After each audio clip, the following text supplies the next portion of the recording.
Deje kwakira abashitsi twakire kumbe mu izina ryanye n'icubahiro mu kwigu cacu c'u Burundi yaduteye iteka aho tubakire.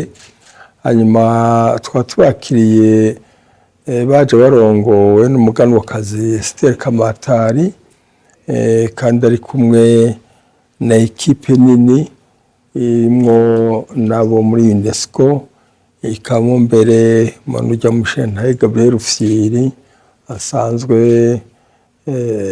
ararongoye n'ibikorwa bitari bike vyo muri diaspora. Hanyuma baje rero ku bikorwa nka bibiri bikuru.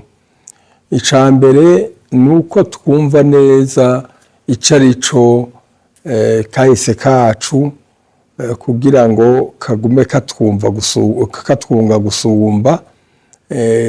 Hakaba rero ico bita irya mize y'Igitega. Twifuza iratiro rya kahise ku Burundi kuko muri rya ratiro bariko babona intaro, bariko babona ibindi vyose biriyo. Nta rutaro rw'abahutu ruhari, nta rutaro rw'abatutsi ruhari, nta rutaro rw'abaganwa ruhari, hari urutaro rw'abarundi.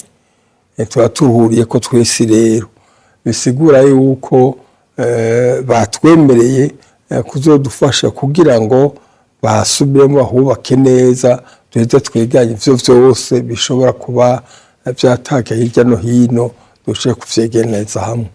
Twagiye twumvikanye kandi ko no muri kirya kibira niko nocita naho ari gitoya c'Impotsa muri zone ya Rusaka ya commune Shasha Ndava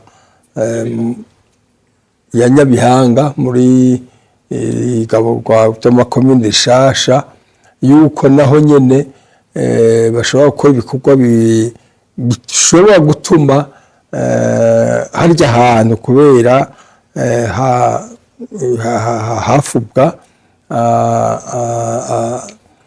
abagabekazi, yuko naho nyene twoshobora kuhagira ico bita patrimoine mondial, ico twita ubutunzi bw'isi yose bujanye n'akaranga k'isi n'ababaye, kuko umuntu yibarutse umwamikazi yibarutse umwami, mwumva yuko atari umuntu asanzwe, n'umuntu no kw'isi bateza kuja baribuka.